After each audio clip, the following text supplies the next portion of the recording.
In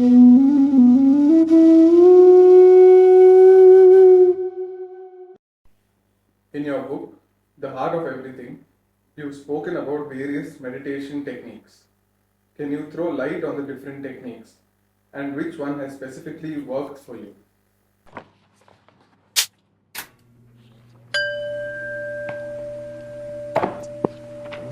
Discover the newest books from our collection. The Heart of Everything, a spiritual memoir, and Abhinava Vijayam, a dharmic magnum opus, both written by a gifted author, Kanchi. So as a kid, I was meditating, but I wasn't, I didn't have anyone to guide me. I used to read whatever I read in the books. I would try to copy it, and I tried to meditate on it. Yeah. So when I was younger, I used to do yoga, and I used to go to all these yoga camps and all of that. So whenever we went to the yoga camps, we would have like a session of yoga asanas and pranayama and all that. And after the pranayama, like we would do shavasana. So shavasana is also, according to me, a form of meditation. In shavasana, we would be asked to focus on our breath or focus on our limbs, focus on our hands and fingers, movement of the toes and all that. So this was my first tryst with any form of meditation. So I would be focusing on like the toes, on the fingers, and become aware of all the sensations in the body. So this was my first tryst with meditation. And then as I got more interested in this, whenever I would read any books, I would try to pick up any techniques that the guru would speak of in the books and try to uh, follow it in our life. So mainly I was trying focusing on the breath or meditating on any of the chakras in the body. So my favorite thing, growing up was meditating on the Agnya chakra. So this, just focusing all my energies, focusing and becoming aware of the movement of any energy, anything in the Agnya chakra, that is between the eyebrows. I used to think that this is giving me a lot of some benefits and all of that. I would become silent, I would become meditative, and I would not be able to react to the world and all that.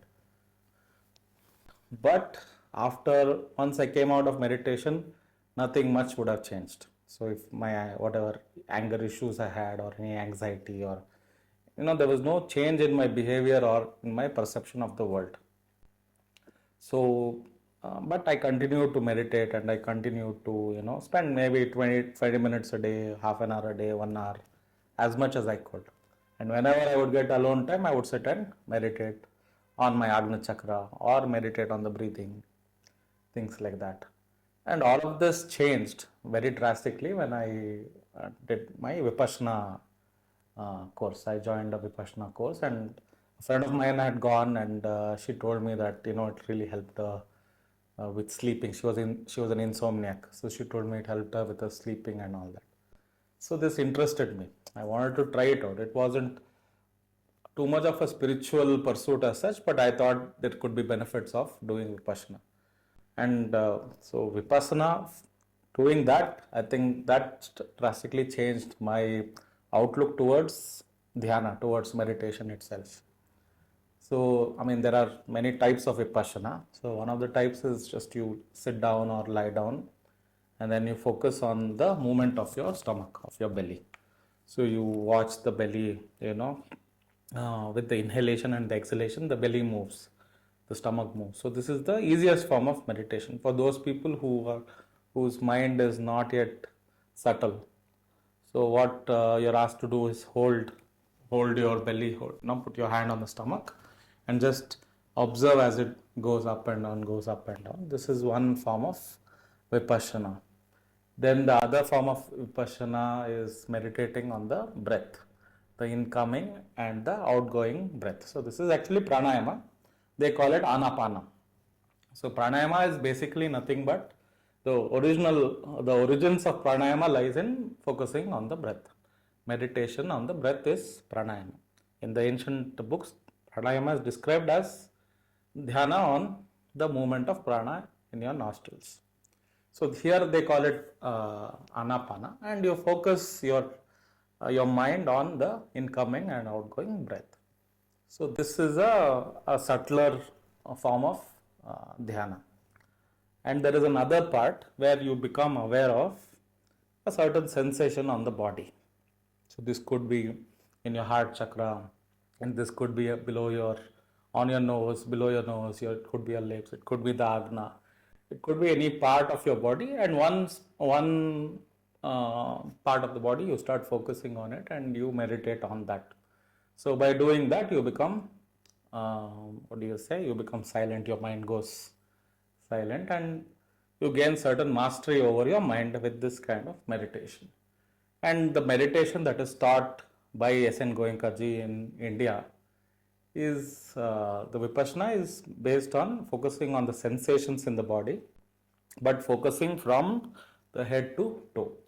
So he doesn't recommend focusing on any one part of the body. Their idea is different. So they talk about putting your energy and focusing on a particular sensation for a brief moment and then moving on to the next sensation. So their emphasis is more, the emphasis there is more on being equanimous. Being is witnessing with equanimity.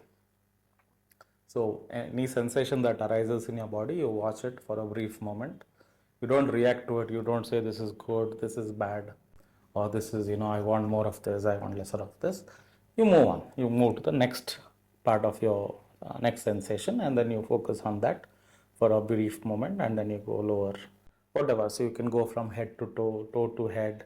So there is no particular order in this, but it is a disciplined thing. And the idea here is insight. The idea is equanimity, watching or witnessing the sensations with equanimity. So the focus here is on developing equanimity.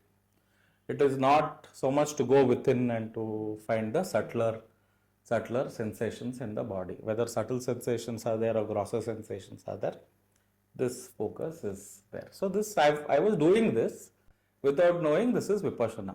So I was already meditating on sensations without knowing. Vipassana is basically looking within is Vipassana, and this is the foundation of any technique. They call it Vipassana, but any meditation, whole idea of meditation is to turn your mind inward and to look within and look at it could be a sensation, it could be a part of the body, it could be the breath, the movement of prana. So what you meditate on differs according to tradition and according to the tradition of the teachers, the lineage of teaching.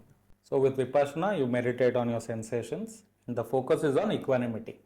And I found this very close to the meditation or to the technique of J. Krishnamurti.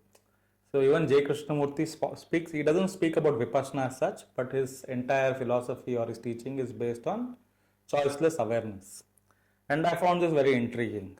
His path is very different, seems very different from the outside, but I love the fact that also speaks about choiceless awareness. So being aware of and his gamut of things, his gamut of awareness is more. He is not just talking about sensation or prana. It's like whatever appears before you, outside or within. It could be thoughts, it could be an event, it could be anything. You witness it as it is without responding to it, being completely choiceless in your awareness.